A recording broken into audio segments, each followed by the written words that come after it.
Hello everyone, I am नवीन कुमार और यहाँ पर एक कंपनी है जिसका स्टॉक मार्केट में आईपीओ खुलने वाला है। और कंपनी जो है क्यूएसआर के फील्ड में काम करती है, क्विक सर्विस रेस्टोरेंट के अंदर में। तो यहाँ पर इस पर्टिकुलर कंपनी के बारे में हम लोग थोड़ा सा जानने की कोशिश करेंगे। और ये यहाँ पे जो अच्छी खासी वैल्यू लगाई गई है और मेन बोर्ड कंपनी का आईपीओ देखने को मिल रहा है। 7 जुलाई से 9 जुलाई के बीच में इसका आईपीओ जो है वो खुलने वाला है। कंपनी का नाम है ट्रेवल फूड सर्विसेज। अब यहाँ पर 1100 का यहाँ पर लॉट साइज रखा, सॉरी 1100 का यहाँ पे कट ऑफ प्राइस रखा है कंपनी ने। और यहाँ पर 13 का यहाँ पर लॉट साइज है। ऑफर फॉर सेल रहने वाला। पूरे जो जितने पैसे कंपनी उठा रही है सारे के सारे अपने प्रमोटर्स के पास में जा रहे हैं। और प्रमोटर्स का जो स्टेक था 100% से घट के 86% आफ्टर दी आईपीओ इस कंपनी में रह जाने वाला है। नेक्स्ट यहाँ पर देखने को मिल रहा है कि एम्प्लॉयज़ के लिए अलग से कोटा यहाँ पर रखा गया है। सो उनको 104 रुपये का डिस्काउंट भी यहाँ पर देखने को मिलेगा। अगर आप एम्प्लॉय हैं कंपनी के तो ऑफकोर्स सी बात है, आपको तो वैसे भी पता है, राइट। एम्प्लॉयज़ को वहाँ पर अलग से ऑप्शन रहता है जब आप अप्लाई कर रहे होते हैं कि आर यू एन एम्प्लॉय, तो you have to select. Next अब यहाँ पर जो कंपनी है क्यूएसआर के फील्ड में काम करती है, क्विक सर्विस रेस्टोरेंट। जैसे कि हम लोग एयरपोर्ट पे जाते हैं, रेलवे पे जाते हैं या फिर हाईवे पे चलते हैं तो वहाँ पर और यहाँ पे इसका इसका जो मेन है ट्रेवल क्यूएसआर है, मतलब ट्रेवलिंग के जो क्यूएसआर होते हैं, जैसे मैंने नाम बताया आपको, रेलवे, एयरपोर्ट्स वगैरह। तो वहाँ पर जो आपको बाहर देखने को मिलते हैं, सबवे हो गया, पिज़्ज़ा हट हो गया या फिर और भी बहुत सारी ब्रांड्स हो गई, उनको ये कंपनी चलाती है। तो अब ये नहीं बोल रहा हूँ सभी ब्रांड्स को चलाती है, कुछ ब्रांड्स को ये कंपनी चलाती है। आगे देखते हैं कौन कौन सी ब्रांड्स इनकी खुद की हैं, किनको ये लाइसेंस करती है। कुछ इंटरनेशनल ब्रांड्स जिनकी इन्होंने फ्रेंचाइजी ले रखी है और बाद में आगे काम करती है उनके साथ में, तो उनको हम आगे देखने को मिलेंगे। काफ़ी अच्छी खासी ब्रांड्स है, आप लोग जैसे नाम सुने होंगे, आपके काफ़ी देखते हैं चारों तरफ, उनका इस कंपनी आज के दिन मैनेज करती है। और एक चीज़ और है कि ये पर्टिकुलर जो कंपनी जो इसी फील्ड में और भी कंपनियां जो काम करती हैं, ये पर्टिकुलर कंपनी सबसे ज़्यादा प्रॉफिट या फिर प्रॉफिटेबल नेट प्रॉफिट जो है ज़्यादा निकाल पा रही है सबके मुकाबले। दैट्स ग्रेट, जो कि हम कंपैरिजन भी करके देखने वाले हैं यहाँ पे। नेक्स्ट यहाँ पर देखने को मिल रहा है कि जो कंपनी की जो पूरी आज के दिन जो वैल्यू लगाई जा रही है, size of the company 14,300 crore के आसपास की लगाई जा रही है। तो बहुत अच्छी खासी वैल्यू यहाँ पर लग रही है। थोड़ा सा हम आरएचपी के अंदर में इस कंपनी को समझने की कोशिश कर लेते हैं, then we will go towards the comparison. अब यहाँ पर देखने मिल रहा है कि कंपनी के जो होल्डिंग कंपनीज हैं इसकी, मतलब इसका कोई डायरेक्ट इंडिविजुअल जो है वो मालिक नहीं है। फिर इन कंपनियों के जो है जैसे SSP Asia Pacific holding limited, ये इसकी कंपनी है। कपूर फैमिली एंड ट्रस्ट, ये इस कंपनी के मालिक हैं। सो कंपनी, अब ये जो पर्टिकुलर कंपनी है इनके जो दूसरे लोग मालिक हैं, राइट। तो कंपनी को डायरेक्ट होल्ड नहीं कर रही है, कोई भी एक इंडिविजुअल होल्ड नहीं करता है। फिर यहाँ पर इस कंपनी की और भी subsidiaries, associates and joint ventures भी अलग अलग हैं। आज के दिन इस कंपनी के ऊपर में कोई केसेस वगैरह ज़्यादा कुछ खास नहीं चल रहे हैं, जस्ट टैक्स से रिलेटेड जरूर केसेस यहाँ पर चल रहे हैं, जिनमें 104 करोड़ रुपए तक का कंपनी को नुकसान हो सकता है। इसकी जो शुरुआत है इस पर्टिकुलर कंपनी की 2007 के अंदर में हुई थी, राइट। उसके बाद में फिर इसने काफ़ी जो है अपना जो परफॉर्म जो चेंज है, नाम वाम चेंज किया है एंड आज यहाँ पर पहुँची है। नेक्स्ट यहाँ पर ये इनके काफ़ी सारे माइलस्टोन्स हैं जो इन्होंने टच किए हैं, एंड कौन सा किस टर्मिनल के ऊपर में, कुछ एयरपोर्ट में हमने नया खोला, कौन सी कंपनी को हमने एक्वायर किया, कौन सा हमने नया ब्रांड स्टार्ट किया, कौन सा तो वो सब डेवलपमेंट्स आप लोग यहाँ पर पढ़ सकते हैं आराम से पॉज करके। एंड कितने कित कौन कौन से एयरपोर्ट्स में अवेलेबल हैं। तो साथ में एक चीज़ और करती है कंपनी, लाउंज सर्विसेज भी प्रोवाइड करती है। जैसे एयरपोर्ट्स पे वगैरह हम लोग जाते हैं तो लाउंज हमको देखने को मिलते हैं, तो कुछ एयरपोर्ट्स पे इनके लाउंजेस भी आज के दिन देखने को मिलते हैं। आज के दिन की जो सब्सिडरीज की बात करते हैं तो सब्सिडरीज 5 देखने को मिल रही हैं। ट्रेवल फूड सर्विसेज, यहाँ पर elite assist technology, QMT lifestyle, travel food services and TFSL Gurgaon, right. और इसके अलावा जॉइंट वेंचर्स भी हैं, एसोसिएट कंपनीज भी इनके पास में हैं। So they have a long list of list associates, subsidiaries and all that. Ashwini Kumar Puri ji आज के दिन इस कंपनी के मेन कर्ता धर्ता हैं, एंड ठीक ठाक उनके पास में अच्छा खासा एक्सपीरियंस यहाँ पर देखने को मिलता है। और उनकी दूसरी कंपनियों में भी डायरेक्टरशिप होल्ड करते हैं, जैसे टाइटन कंपनी के अंदर में डायरेक्टर हैं ये अश्विनी कुमार पुरी जी। टाइटन एक काफ़ी बड़ी कंपनी है जो कि listed company, JB chemicals and pharmaceuticals, ये भी लिमिटेड ऑलरेडी लिस्टेड कंपनी है, इसमें डायरेक्टर होल्ड करते हैं। साथ में ही वरुण कपूर जी भी मैनेजिंग डायरेक्टर इस कंपनी के हैं, बट वो लिस्टेड कंपनी में किसी की भी वो नहीं है डायरेक्टरशिप में, बट अनलिस्टेड कंपनी में काफ़ी सारी के अंदर में वो भी डायरेक्टरशिप होल्ड करते हैं। नेक्स्ट, ये इनके experience and everything you want to read, कि कहाँ स्टडी किया है, कितना एक्सपीरियंस है, उसके बारे में आप पढ़ सकते हैं सभी के बारे में। और यहाँ पर ट्रेडमार्क, तो कंपनी ने जितने भी आज के दिन जो ब्रांड्स वगैरह नाम इन हाउस हैं उनके रजिस्ट्रेशंस वगैरह हैं वो ले रखे हैं। तो लगभग यहाँ पर देखने को मिल रहा है कि 74 रजिस्टर्ड ट्रेडमार्क्स इनके पास में हैं और 43 ट्रेडमार्क एप्लीकेशंस भी पेंडिंग है। तो इन्हें so they have a vast IPs to protect. Next, इनकी अगर हम लोग उसकी बात करते हैं कि जो स्टाफ है वो कितना है, तो आज के दिन 5331 लोग पेट भरते हैं इस पर्टिकुलर कंपनी में। एम्प्लॉयज, इतने एम्प्लॉयज इस पर्टिकुलर कंपनी में काम कर रहे हैं। That's I think great. पिछले साल के मुकाबले यहाँ पर रिडक्शन जरूर देखने को मिला है। अगर यहाँ पर हम लोग देखते हैं तो रिड्यूस्ड, तो यहाँ पे क्यूलिनरी जो स्टाफ है उसको रिड्यूस किया गया है, ऑपरेशंस वाले स्टाफ है उसको रिड्यूस किया गया है। आई थिंक ग्राउंड के अंदर में भी एआई काम कर रहा है क्या अभी, जिसमें इनकी वजह से रिड्यूस करना पड़ रहा है, क्योंकि एआई की वजह से जॉब्स जा रही हैं वो तो समझ में आ रहा है, बट ग्राउंड पे जो ऑपरेशंस के काम है उसमें एआई कहाँ काम कर रहा है, क्योंकि रोबोट तो इतने आए ही नहीं है अभी। नेक्स्ट, यहाँ पर देखने मिला कंपनी के जो QSRs हैं एयरपोर्ट्स के ऊपर में 413 है, लाउंजेस 37 हैं, और हाईवे के ऊपर में भी इनकी रेस्टोरेंट्स हैं, छोटे रेस्टोरेंट्स, वो 29 हैं आज के दिन देखने को मिल रहे हैं। So they have a vast team over here as well.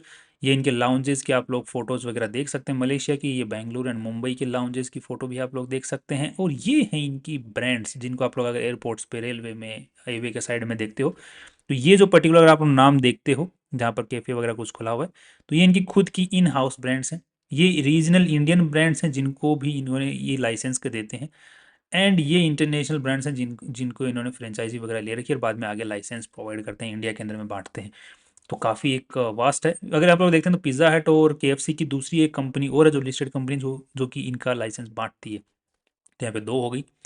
Next, यहाँ पर रेवेन्यू जो अगर हम लोग चेक करते हैं कि रेवेन्यू कौन से QSR से सबसे ज़्यादा इन हाउस वाले से आ रहा है कि पार्टनर्स वालों से आ रहा है, तो यहाँ पर देखना पार्टनर ब्रांड्स और इन हाउस ब्रांड से रेवेन्यू जो है कुछ ज़्यादा फर्क नहीं है, 50-50% के आसपास में आ रहा है, और पुराने सालों के मुकाबले भी उतना ही आ रहा है जितना पहले आ रहा था।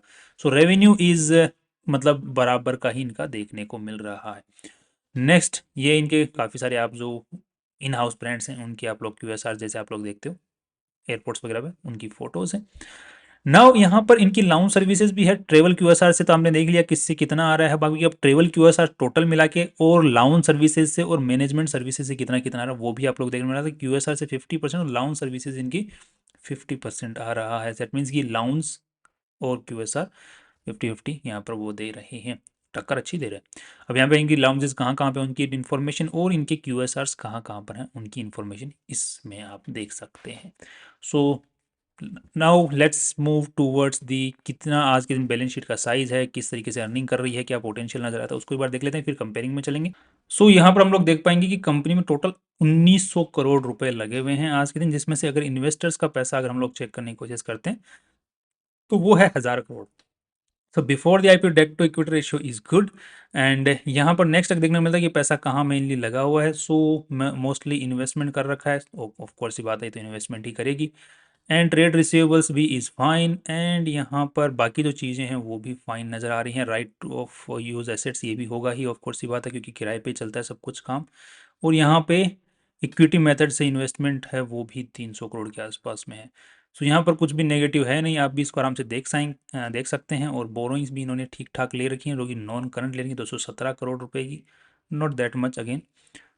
ये तो ओके। सो अब चलते हैं हम लोग रेवेन्यू के अंदर में। तो रेवेन्यू में देखने में रहा 100, सॉरी एक सेकेंड, एंड यहाँ पर देखने को मिल रहा है कि 1000 करोड़ का इन्होंने रेवेन्यू किया 23 में, फिर यहाँ पर 1400 करोड़ का रेवेन्यू किया, फिर यहाँ पर 1700 करोड़ का रेवेन्यू इन्होंने जनरेट कर लिया फ्रॉम मेन ऑपरेशन से। उसके अलावा इन्होंने अदर इनकम्स भी जनरेट की हैं, बट मेन ऑपरेशन से अच्छा खासा इंक्रीज यहाँ पर देखने को मिल रहा है, और इंक्रीज भी काफ़ी अच्छा खासा देखने को मिल रहा है। नॉट 20-30% के आसपास का इंक्रीज रेवेन्यू के अंदर में हर साल देखने को मिल रहा है। राइट, 40% तक का भी, 20-30%, 30% नॉर्मल एवरेज देखने को मिल रहा है यहाँ पे। That's great. और नेट प्रॉफिट्स अगर हम लोग यहाँ पे चेक करते हैं तो 380 करोड़ का इन्होंने नेट प्रॉफिट यहाँ पर निकाला है। उसमें से फिर एक नॉन कंट्रोलिंग इंटरेस्ट इन्होंने 16 करोड़ का निकाल दिया। अब एक भाई ने मेरे से सवाल पूछा था कि नॉन कंट्रोलिंग इंटरेस्ट क्या होता है ये, राइट। तो कई बार इन जैसे मैंने बताया कि कंपनी के एसोसिएट कंपनीज में, सब्सिडरीज मेनली हम लोग बात करें, सब्सिडरीज होती हैं, सब्सिडरीज में कई बार ये कंपनियां पूरा सब्सिडरी को होल्ड नहीं करती हैं। अभी कोई भी कंपनी की दूसरी कंपनी सब्सिडरी हो जाती है अगर उसमें 50% ज़्यादा की शेयर होल्डिंग है, तो इस कंपनी को वो सब्सिडरी का पूरा अमाउंट यहाँ दिखाना पड़ता है। तो बाकी जो 50%, 40%, 20%, 30% कोई और होल्ड कर रहा हो सब्सिडरी का, तो उस सब्सिडरी ने जितना पैसा कमाया है उसका 70% तो इनका है। बट इनको एक बार पूरा दिखाना पड़ता है, फिर यहाँ पर नॉन कंट्रोलिंग इंटरेस्ट में उसको निकाल देना पड़ता है, जो 40% कोई और होल्ड करती है, क्योंकि उसको प्रॉफिट चला गया, कंपनी का थोड़ी है वो। तो वो जो एक्स्ट्रा चला जाता है सब्सिडरी का पार्ट, वो इनको नॉन कंट्रोलिंग इंटरेस्ट में, तो मेनली जो इनका होता है वो ये वाला होता है, राइट। तो सॉरी, ये वाला 3631 करोड़ रुपया। सो ओनर्स ऑफ द कंपनी के लिए कितना आया है, 363 करोड़ रुपए इन्होंने कमाए हैं इस साल। सो दैट्स ग्रेट, बिकॉज अगर हम लोग कंपेयर करके देखते हैं इनको दूसरी कंपनियों के साथ में, यहाँ पर जुबिलेंट फूड वर्क्स है, सिमिलर सा ही काम करती है। इसका जो पी रेशियो है 206, सॉरी अर्निंग्स को हम लोग चेक करते हैं यहाँ पर साल का, तो ये इसका है 217 करोड़ का। एंड इस पर्टिकुलर कंपनी जिसका नाम है देवयानी इंटरनेशनल, इसको चेक करोगे तो यहाँ पे इसका -7 में है। और इसका चेक करोगे वेस्ट लाइफ फूड वर्क्स, तो इसको चेक करोगे तो इसका है 12 करोड़। और इसका है रेस्टोरेंट ब्रांड्स इंडिया क्यूएसआर, तो इसका है कितना, माइनस के अंदर में 223 करोड़। तो पी रेशियो को एक बार हम लोग निकाल के देख लेते हैं, तो इसका 363 के हिसाब से पी रेशियो निकालेंगे। और कितना हमने वैल्यू निकाला था कंपनी का, 14,000 करोड़, 14,300 करोड़, सॉरी, राइट। और 363 करोड़ के हिसाब पी रेशियो 40 का पी रेशियो निकल के आता है, जिसको कंपेयर करते हैं तो आराम से सभी कंपनीज को आराम से ये कंपनी बीट कर दे रही है, राइट। इसका तो कुछ है भी नहीं, क्योंकि कमाई नहीं रही है, इसका 900 है इसका।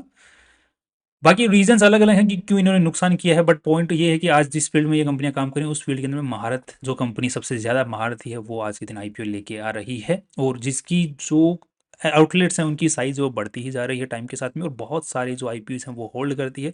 तो फ्यूचर में उनके बढ़ने की उम्मीदें ही हैं, नज़र ही आ रही हैं। तो बढ़ते ही रहने की उम्मीदें, और लोन वोन का कुछ ज़्यादा खतरा यहाँ पे नज़र आ नहीं रहा है, बिकॉज वो आराम से पे आउट हो जा रहा है। So that's so P ratio के हिसाब से तो हम लोग पॉजिटिव मान सकते हैं इस कंपनी को, आराम से इसका ऊपर जाना जाना चाहिए, इसको काफ़ी अच्छे खासे तरीके से ऊपर जाना चाहिए। बिकॉज अगर हम लोग रेवेन्यू वाइज भी देखते हैं तो 1600-1700 करोड़ का इसने रेवेन्यू किया है, और ये जो जुबिलेंट फूड वर्क है इसने साल का रेवेन्यू जनरेट किया है 8,000 करोड़ का। सो इस कंपनी के मुकाबले 20% ही हुआ।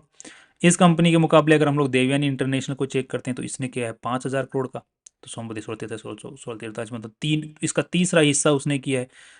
वेस्ट लाइफ फूड वर्क्स को चेक करते हैं तो इसके हिसाब से इसके मतलब 70% इसका बनता है, उतना उसने किया है। और लास्ट में हम लोग देख देते हैं रेस्टोरेंट ब्रांड्स ऑफ इंडिया, तो इसको पता चल रहा है कि 2500 करोड़ का। सो इसके मुकाबले और इसकी कितनी वैल्यू लगी हुई है, 4,000 करोड़ रुपए की इसकी वैल्यू लगी हुई है, कितनी, 11,000 करोड़ रुपए की वेस्ट लाइफ की। तो अर्निंग्स के हिसाब से अगर देखा जाए, बिकॉज आज के दिन ये उतनी अर्निंग नहीं कर रही है जितनी वो अर्निंग कर रही है, सो अर्निंग के हिसाब से वैल्यू ज़्यादा लगाई है। अगर हम लोग रेवेन्यू वाइज जाके देखने की कोशिश करेंगे तो रेवेन्यू वाइज ये कंपनियां जीत रही हैं, बट नेट प्रॉफिट्स जो है वो निकाल ले पा रही है। अब इसकी जो खर्चे हैं वो ज़्यादा है। नेक्स्ट अब देख लेते हैं एक बार, पी रेशियो अच्छा है, ठीक है, देखने को मिल रहा है, बट रेवेन्यू वाइज जो एक बोलते हैं ना sales, revenue to sales ratio होता है, तो उसके हिसाब से ये कंपनी हार रही है सबके सामने, एंड बट बाकी पी रेशियो के अंदर में जीत जा रही है। दूसरा एक होता है पीबी रेशियो, नेटवर्थ के हिसाब से कितनी ज़्यादा वैल्यू लगाई गई है, तो that is around 1,000 crore. 1,000 crore से यहाँ पर देखने को मिल रहा है, यहाँ तो कुछ पैसा जा ही नहीं रहा, राइट। तो 1,000 करोड़ के हिसाब से 1414 का पीबी रेशियो देखने को मिल रहा है। 14 के पीबी रेशियो को हम लोग कंपेयर करते हैं यहाँ पे, इसका 22 का पीबी रेशियो है, इसका 19 का है, और इसका है 19 का, and this one also has 5 का डेट, सो पीबी रेशियो। सो वैल्यू इन्होंने नेटवर्थ के हिसाब से भी सही लगाई, मार्केट में जो कंपनी है उनके मुकाबले, और अर्निंग के हिसाब से भी वैल्यू ठीक लगाई है। और जो पुराना जो ट्रैक रिकॉर्ड है अर्निंग को कमाते रहने का, क्योंकि कई बार कहते हैं अर्निंग्स उठापटक करती रहती हैं, तो वो ट्रैक रिकॉर्ड भी इनका ठीक देखने को मिल रहा है कि हर साल जैसे जैसे रेवेन्यू बढ़ रहा है वैसे वैसे इनकम भी बढ़ती जा रही है। तो अगले क्यूएसआर बढ़ते जाएंगे उसके हिसाब से रेवेन्यूज बढ़ते जाएंगे, उसके हिसाब से नेट प्रॉफिट्स भी बढ़ते ही रहने की उम्मीद है, जिसके हिसाब से इस कंपनी को जो वैल्यू है आज के दिन जो लगाई है, तो आई थिंक आराम से लिस्टिंग गेन बहुत अच्छा इसको मिलना चाहिए। आई एम होपिंग आराम से 50% का तो आराम से मिलना चाहिए इसको। अब देखते हैं कितनी फाइलें लगती हैं, और आगे किस तरीके से किसको अलॉटमेंट मिलता है। I would definitely apply over here. आप अपने अपने फाइनेंशियल एडवाइजर से पूछ के, because this was just a limited review, आप अपने फाइनेंशियल एडवाइजर से फिर आईपीओ में फाइल लगाने के बारे में, होल्ड करने के बारे में सोचें। बट मेरा जो पर्सनल व्यू है वो यही है कि this is a company which can give us a listing gain, short term gains and long term gains as well. That's all from my side. कल फिर मिलते हैं नए इंपॉर्टेंट वीडियो के साथ में। Finally see you tomorrow.